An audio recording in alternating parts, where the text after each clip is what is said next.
दोस्तों स्वागत है आप सभी का हमारे इस YouTube चैनल मेजर टारगेट पे। तो फ्रेंड्स आज हम लोग पढ़ने वाले हैं जीव विज्ञान का तीसरा चैप्टर का दूसरा पार्ट लेके आए, दूसरा वीडियो लेके आए और इसमें हम लोग VVI ऑब्जेक्टिव क्वेश्चंस को देखेंगे जो आपके मैट्रिक बोर्ड परीक्षा के लिए काफ़ी इंपॉर्टेंट है।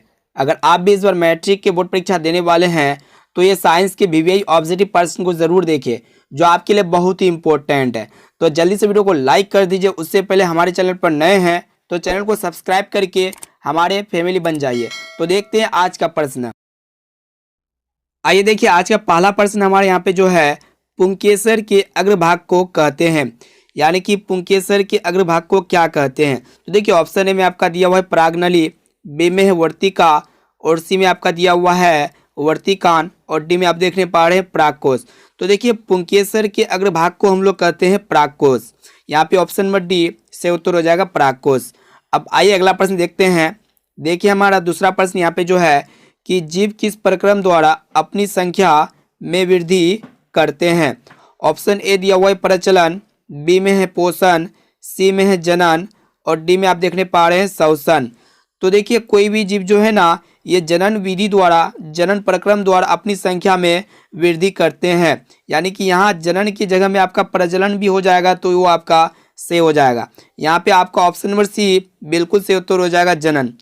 अब आइए अगला प्रश्न देखते हैं। देखिए यहाँ पे तीसरा प्रश्न है, ये भी महत्वपूर्ण प्रश्न है कि मानव जनन अंग किस आयु में परिपक्व एवं क्रियाशील होता है।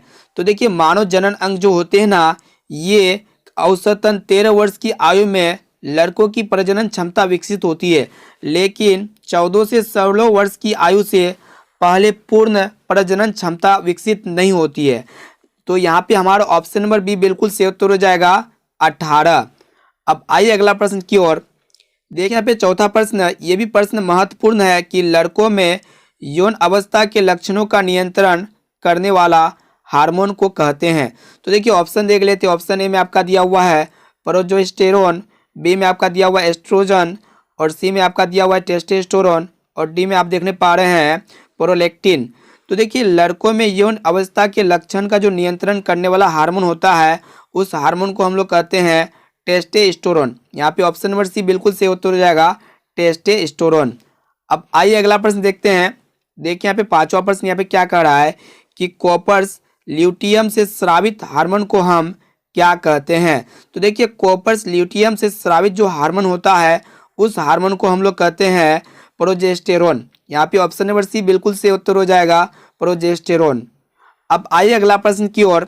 देखिए यहाँ पे छठा प्रश्न यहाँ पे क्या कह रहा है, निम्नलिखित में कौन एक प्रोटोजोआ जनित लैंगिक जनन संचारित रोग है। तो देखिए ऑप्शन देख लेते हैं। ऑप्शन ए में आपका दिया हुआ है सिफिलिस, बी में है एड्स और सी में आप देखने पा रहे हैं ट्राइकोमोनियस और डी में आपका दिया हुआ है गोनोरिया। तो देखिए यहाँ पे प्रोटोजोआ जो जनित लैंगिक जनन संचारित रोग हो जाएगा वो आपका हो जाएगा ट्राइकोमोनियस। यहाँ पे ऑप्शन नंबर सी बिल्कुल से उत्तर हो जाएगा ट्राइकोमोनियस। अब आइए अगला प्रश्न देखते हैं। देखिए यहाँ पे सातवां प्रश्न यहाँ पे क्या कह रहा है, स्त्रियों में संपन्न होने वाला प्रजनन चक्र को क्या कहते हैं। तो देखिए ऑप्शन ए में आपका दिया हुआ है रजोधर्म, बी में है मासिक धर्म और सी में आपका दिया हुआ है मासिक चक्र और डी में आपका दिया हुआ है इनमें सभी। तो देखिए स्त्रियों में जो संपन्न होने वाला प्रजनन चक्र होता है ना उसे हम लोग रजोधर्म, मासिक चक्र और मासिक धर्म सभी के नाम से जानते हैं। यहाँ पे ऑप्शन नंबर डी बिल्कुल से उत्तर हो जाएगा इनमें सभी। और इसके अलावा हम लोग शॉर्ट में कहते हैं MC के नाम से भी जाना जाता है, यानी कि मंथली साइकिल। अब आइए अगला प्रश्न देखते हैं। देखिए यहाँ पे आठवां प्रश्न, ये भी प्रश्न महत्वपूर्ण है कि फूल में नर प्रजनन अंग है। तो देखिए यहाँ आप सभी को पहचानना है कि फूल में जो होता है नर प्रजनन अंग क्या होगा। तो देखिए पुंकेसर जो होते हैं ना पौधे का नर प्रजनन अंग होता है। यहाँ पे ऑप्शन नंबर ए बिल्कुल से उत्तर हो जाएगा पुंकेसर। और पुंकेसर दो हिस्से में बना होता है, एक होता है आपका पुंकेसर में परागकोश होते हैं और एक होता है आपका तंतु यानी कि फिलामेंट। अब आइए अगला प्रश्न देखते हैं। देखिए यहाँ पे 9वां नंबर प्रश्न, ये भी प्रश्न महत्वपूर्ण है कि एक लिंगी पुष्प का उदाहरण है। तो देखिए इनमें से एक लिंगी पुष्प कौन सा होगा आप सभी को बतलाना है। ऐसे में तो पपीता और तरबूज के जो पुष्प होते हैं वो होते हैं एक लिंगी पुष्प के उदाहरण है। और एक लिंगी पुष्प में क्या होते हैं जिनमें नर और मादा दोनों ही प्रकार के यौन अंग पाए जाते हैं। तो देखिए ऑप्शन ए में आपका दिया हुआ है पपीता बी में है सरसों और सी में है अरहुल। तो यहाँ पे पपीता तो होगा ही 100%। यहाँ पे ऑप्शन नंबर ए बिल्कुल सही उत्तर हो जाएगा पपीता। अगर पपीता नहीं रहता, इसके स्थान में तरबूज रहता तो तरबूज हमारा यहाँ पे सही उत्तर हो जाता, लेकिन यहाँ पे पपीता है, इसीलिए यहाँ पे हमारा राइट आंसर हो जाएगा पपीता। अब आइए अगला प्रश्न देखते हैं। देखिए यहाँ पे 10वां प्रश्न, ये भी प्रश्न महत्वपूर्ण है कि निम्नलिखित में कौन विषाणु जनित लैंगिक जनन संचारित रोग है। तो देखिए विषाणु जनित लैंगिक जनन संचारित रोग के उदाहरण होते हैं एड्स। यहाँ पे हमारा ऑप्शन नंबर बी बिल्कुल सही उत्तर हो जाएगा एड्स। अब आइए अगला प्रश्न की ओर कि महिला में मासिक चक्र की अवधि होती है। तो देखिए मासिक चक्र में माहवारी और प्रजनन क्षमता, हर महिला के मासिक चक्र की अवधि अलग अलग होती है, लेकिन औसत रूप से हर 28 दिन पर मासिक धर्म होती है। यानी कि ऑप्शन नंबर यहाँ पे सी बिल्कुल सही उत्तर हो जाएगा 28 दिनों की। और इसमें लंबी अवधि या फिर कम अवधि यानी कि 24 से 35 दिन तक हो सकता है। यहाँ पे ऑप्शन नंबर सी बिल्कुल सही उत्तर हो जाएगा 28 दिनों की। अब आइए अगला प्रश्न देखते हैं। देखिए यहाँ पे 12वां प्रश्न ये भी महत्वपूर्ण है कि निम्नलिखित में कौन बैक्टीरिया जनित लैंगिक जनन संचारित रोग है। तो देखिए यहाँ पे आप सभी को बतलाने कि बैक्टीरिया जनित लैंगिक जनन संचारित रोग के उदाहरण क्या हो जाएगा। यहाँ पे ऑप्शन नंबर ए बिल्कुल सही उत्तर हो जाएगा सिफिलिस जो होगा ना, ये बैक्टीरिया जनित लैंगिक जनन संचारित रोग के उदाहरण है। अब आइए अगला प्रश्न देखते हैं। देखिए यहाँ पे 12वां प्रश्न ये भी महत्वपूर्ण है कि मानव भ्रूण का विकास होता है। तो देखिए मानव भ्रूण का विकास जो होता है ये गर्भाशय में होता है। यहाँ पे ऑप्शन नंबर बी बिल्कुल सही उत्तर हो जाएगा गर्भाशय में। अब आइए अगला प्रश्न की ओर। देखिए यहाँ पे 14वां प्रश्न यहाँ पे क्या है कि निम्नलिखित में कौन मानव शुक्राणु में गुणसूत्र की संख्या को दर्शाता है। यानी कि मानव शुक्राणु में गुणसूत्र की संख्या कितनी होती है। तो देखिए मानव शुक्राणु में जो गुणसूत्र की संख्या होती है वो आपका 23 जोड़ा होता है। यानी कि ऑप्शन नंबर बी बिल्कुल सही उत्तर हो जाएगा 23। अब आइए अगला प्रश्न देखते हैं। देखिए यहाँ पे 15वां प्रश्न है, ये भी महत्वपूर्ण है। प्लेनेरिया में अलैंगिक जनन की विधि है। यानी कि प्लेनेरिया में अलैंगिक जनन की कौन सी विधि है। तो देखिए प्लेनेरिया में अलैंगिक जनन की अपखंडन विधि होता है। यानी कि हाइड्रा या फिर प्लेनेरिया रहे तो उसमें पुनर्जनन होता है। यानी कि हाइड्रा और प्लेनेरिया में पुनर्जनन होता है। खंडन बहुकोशिकीय जीवों में होता है, चाहे वह पौधा हो या फिर जानवर। इस प्रक्रिया में क्या होता है कि बहुकोशिकीय जीव परिपक्व होने पर 2 या 2 से अधिक टुकड़ों में बढ़ जाते हैं। इसके बाद क्या होता है कि प्रत्येक टुकड़ा एक नए जीव के रूप में विकसित होता है। यहाँ पे ऑप्शन नंबर बी बिल्कुल सही उत्तर हो जाएगा अपखंडन। अब आइए अगला प्रश्न देखते हैं। देखिए यहाँ पे 16वां प्रश्न यहाँ पे क्या कर रहा है कि द्विखंडन एवं बहुखंडित विधि से उत्पन्न वसंजों को क्या कहते हैं।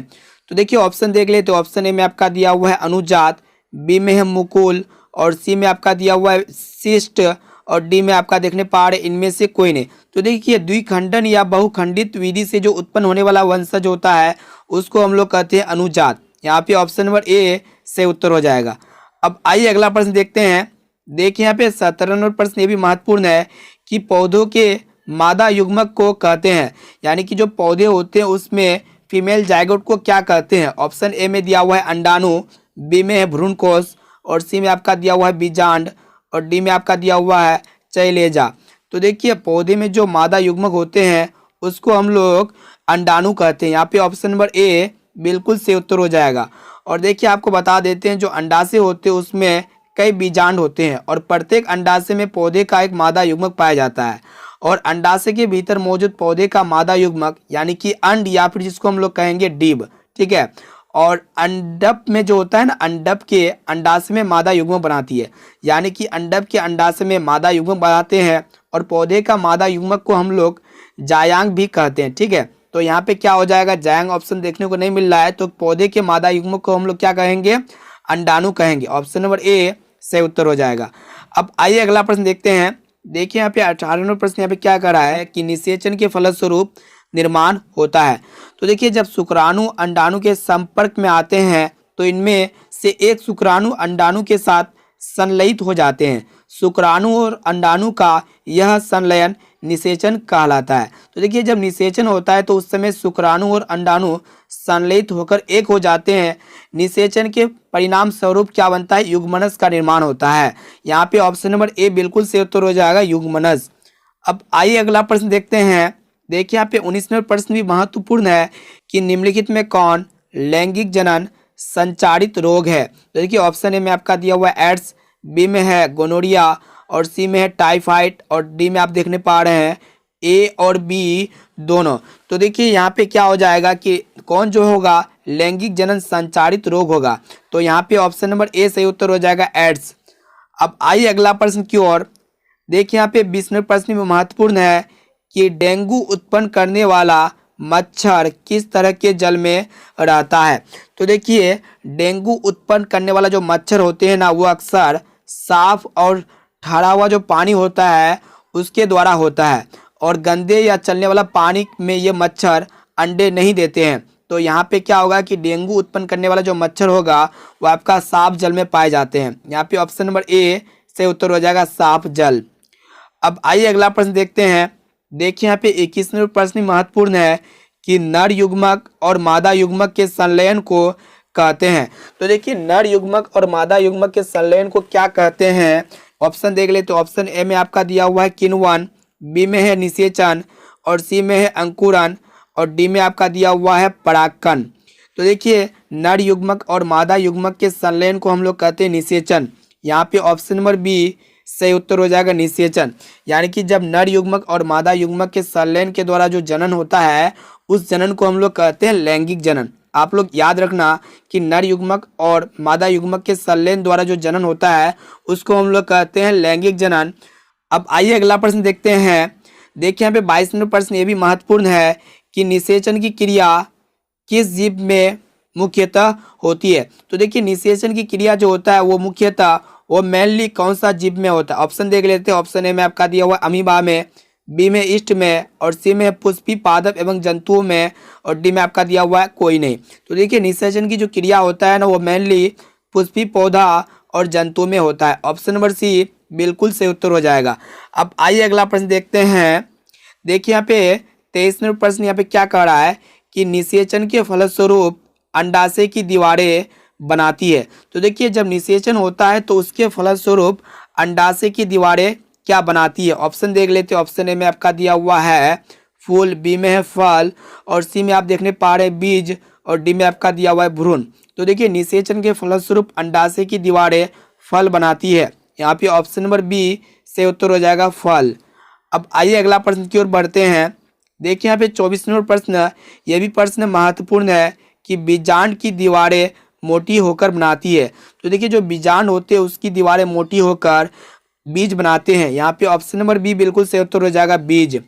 अब आइए अगला प्रश्न देखते हैं। देखिए यहाँ पे 25 नंबर प्रश्न ये भी महत्वपूर्ण प्रश्न है कि गुणसूत्र कहाँ पाए जाते हैं। तो देखिए गुणसूत्र जो होते हैं ये कोशिका में गुणसूत्र केंद्रक में पाए जाते हैं। यानी कि कोशिका के केंद्रक में गुणसूत्र पाए जाते हैं और यह एक अनुवांशिक पदार्थ होता है जिसका प्रमुख कार्य मानव के अनुवांशिक गुणों का निर्धारण करना होता है। तो यहाँ पे ऑप्शन नंबर ए बिल्कुल सही उत्तर हो जाएगा। गुणसूत्र कोशिका के केंद्र में पाए जाते हैं। अब आइए अगला प्रश्न देखते हैं। देखिए यहाँ पे 26 नंबर प्रश्न ये भी महत्वपूर्ण प्रश्न है कि डीएनए का पूरा नाम क्या है। कि यहाँ पे आपको आपसे से पूछ रहा है कि डीएनए का फुल फॉर्म क्या होता है। तो देखिए डीएनए का जो विस्तार होता है डीऑक्सी राइबोन्यूक्लिक एसिड होता है। तो यहाँ पे ऑप्शन नंबर सी बिल्कुल सही उत्तर हो जाएगा deoxyribonucleic acid. Option number C बिल्कुल सही उत्तर है। अब आइए अगला प्रश्न देखते हैं। देखिए यहाँ पे 26 नंबर प्रश्न यहाँ पे क्या कह रहा है कि फूल में पौधे के नर भाग का नाम क्या है। तो देखिए फूल जो होते हैं उसमें पौधे के नर भाग का नाम क्या होता है। ऑप्शन देख लेते। ऑप्शन ए में आपका दिया हुआ है अग्रभाग, बी में अंडाशय और सी में पुंकेसर और डी में आपका देखने पा रहे हैं इनमें कोई नहीं। तो देखिए फूल में पौधे के नर भाग का नाम होता है पुंकेसर। यहाँ पे ऑप्शन नंबर सी बिल्कुल सही उत्तर हो जाएगा पुंकेसर। तो दोस्तों आपसे भी हमें बताना कि इनमें से आपको 1 से लेकर 26 नंबर तक जो प्रश्न किए इनमें से आपको कितना प्रश्न पहले से याद था। आप लोग हमें कमेंट बॉक्स में ज़रूर बताना। तो दोस्तों आज के लिए इतना ही और इस वीडियो को अपने दोस्तों में एक बार ज़रूर शेयर करना ताकि सभी स्टूडेंट्स अपने मैट्रिक के बोर्ड परीक्षा में अच्छे से अच्छे मार्क्स ला सके। अगर इसका पीडीएफ प्राप्त करना चाहते हैं तो हमारे व्हाट्सएप ग्रुप में ज्वाइंट हो जाइए, वहाँ पे आपको पीडीएफ प्रोवाइड कर दिए जाएंगे। तो दोस्तों आज के लिए इतना ही, फिर मिलते हैं जल्द ही अगले वीडियो पे।